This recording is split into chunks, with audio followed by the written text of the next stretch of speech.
جنازے کے سامنے قرآن پڑھنے کی حقیقت، جنازے کے سامنے جو لوگ قرآن پڑھتے ہیں یا سورہ یاسین پڑھتے ہیں، کیا یہ عمل حدیث سے ثابت ہے یا بدعت ہے؟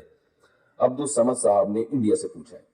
جنازے کے سامنے اسپیشل جنازے کی وجہ سے قرآن پڑھنا یا سورہ یاسین پڑھنا میرے علم میں ایسی کوئی حدیث نہیں ہے،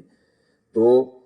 اور جب تک جنازے کو نہلایا نہ گیا ہو تو اس کے سامنے تلاوت کرنے کو فقہا نے غلط لکھا ہے، ناجائز لکھا ہے۔ تو جب تک جنازے کو نہلایا نہ جائے تو پھر نہلانے کے بعد آپ اس کے سامنے قرآن پڑھ سکتے ہیں، لیکن کوئی سنت عمل نہیں ہے۔ ہوتا یہ ہے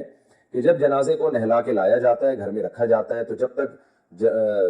یعنی نماز جنازہ کے لیے لوگ جمع نہیں ہوتے، میت کو گھر میں رکھا جاتا ہے، تو اس دوران علماء یہ کہتے ہیں کہ اس کے پاس بیٹھ کے قرآن کی تلاوت کریں۔ وہ اس لیے کہتے ہیں کہ ورنہ اگر تلاوت نہیں کریں گے تو ادھر ادھر کی فضول باتیں کرنا شروع کر دیں گے، لوگ غیبتیں بھی شروع کر دیتے ہیں۔ اب جنازہ رکھا ہوا ہے تو بہتر ہے نا کہ اللہ کو یاد کیا جائے، اللہ کا ذکر کیا جائے، آخرت کی یاد کو تازہ کیا جائے۔ تو علماء اس لیے کہتے ہیں کہ وہاں بیٹھ کے قرآن پڑھ لو یا سورہ اخلاص پڑھ لو، سورہ یاسین پڑھ لو، کوئی بھی سورت پڑھ لو، تاکہ آپ فضول چیزوں میں اپنا ٹائم برباد نہ کریں، اس وجہ سے کہا جاتا ہے۔ اور اس میں پھر جنازے کے میت کے ایصال ثواب کی نیت بھی کی جا سکتی ہے، کیونکہ اس میں بہرحال فقہا کا اختلاف ہے کہ میت کے لیے قرآن پڑھنا جائز ہے یا نہیں ہے۔ اور صدقے کے بارے میں تو ہمیں حدیث ملتی ہے کہ آپ صلی اللہ علیہ وسلم سے صحابیہ نے پوچھا فاتصدق عنہا، میری ماں کا انتقال ہو گیا، میں صدقہ کروں؟ آپ نے فرمایا ہاں۔ تو جمہور علماء نے اس سے استدلال کیا کہ جب صدقہ بھی ایک نیکی ہے تو وہ نیکی پہنچائی جا سکتی ہے میت کو، تو اس میں ایک علامت بیان کی ہے کہ کوئی بھی نیک عمل پہنچایا جا سکتا ہے، تو قرآن کی تلاوت بھی نیک عمل ہے۔ بعض فقہا کہتے ہیں کہ نہیں، صدقہ تو جائز ہے کیونکہ حدیث میں صدقے کا ذکر ہے، تلاوت کا ذکر نہیں ہے، لہذا تلاوت جائز نہیں۔ تو اختلاف رائے ہے اس میں۔ بر صغیر میں چونکہ فقہ حنفی کو فالو کیا جاتا ہے، اور میری رائے میں فقہ حنفی کی دلیل بہت مضبوط ہے، کیونکہ احادیث میں آپ صلی اللہ علیہ وسلم نے ہمیشہ اصول یہ رہا ہے کہ جزئیے کے ضمن میں کلیات سکھائے جاتے ہیں۔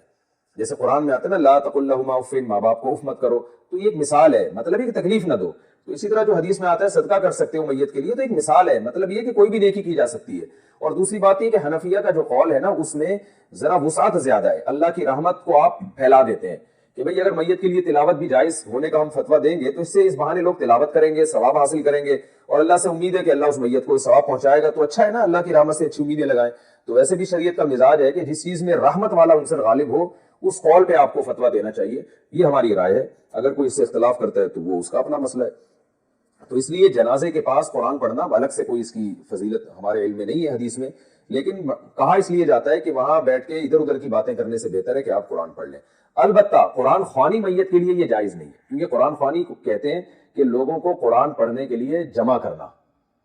تو قرآن پڑھنے کے لیے جو جمع ہے نا، تو اجتماعی عمل کے لیے ثبوت ضروری ہے، یہ خوب ذہن میں رکھیں۔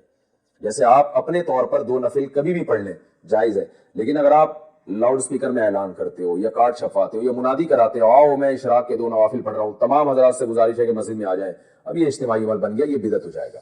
تو اجتماع کے لیے آپ کو دلیل کی ضرورت ہے، اس لیے علماء کہتے ہیں کہ اجتماعی قرآن خوانی یہ بدعت عمل ہے، کیونکہ یہ ایصال ثواب کے لیے آپ ایک عبادت کر رہے ہیں، اور اجتماعی سطح پہ تو ہمیں نہیں ملتا صحابہ کرام میں کہیں کسی نے کبھی اجتماع کیا ہو۔ حضرت ابو بکر کا انتقال ہوا، کہیں نہیں ملتا کہ حضرت عمر نے تمبو لگایا ہو اور سب لوگوں کو جمع کر کے ان کی قرآن خوانی کی ہو۔ حضرت عمر کی شہادت ہوئی تو کہیں نہیں ملتا کہ حضرت عثمان نے ان کے لیے قرآن خوانی کی ہو، یہ ثابت نہیں ہے، اور اس پر علماء کی فتاوی بھی موجود ہیں۔ البتہ برکت کے لیے قرآن خوانی ایک الگ چیز ہے، برکت کے لیے یعنی مکان دکان کی برکت میں جو قرآن خوانی ہے وہ عبادت نہیں ہے، وہ از قبیل رقیہ ہے، رقیہ دم، تو اس کے لیے ثبوت کی ضرورت نہیں ہے۔ لیکن بہرحال بعض علماء اس کو بھی بدعت اس لیے کہتے ہیں، بدعت تو نہیں یعنی بدعت کی تائید کا ذریعہ بنتی ہے۔ تو بعض علماء کہتے ہیں کہ اس زمانے میں برکت کے لیے بھی قرآن خوانی نہیں کرنی چاہیے، بلکہ برکت کے لیے گھر کے اپنے لوگ مل کے قرآن پڑھ لیں یا نماز پڑھ لیں یا دعا مانگ لیں۔ لیکن بہرحال اگر کوئی برکت کے لیے قرآن خوانی کرواتا بھی ہے تو اس کی بہرحال گنجائش موجود ہے، احتیاط اسی میں ہے کہ اس کو ترک کیا جائے، کیونکہ لوگ ایصال ثواب اور برکت والی قرآن خوانی میں فرق محسوس نہیں کرتے، تو وہ دونوں کو ایک ہی سمجھتے ہیں، اس سے پھر بدعت کی تائید ہوتی ہے۔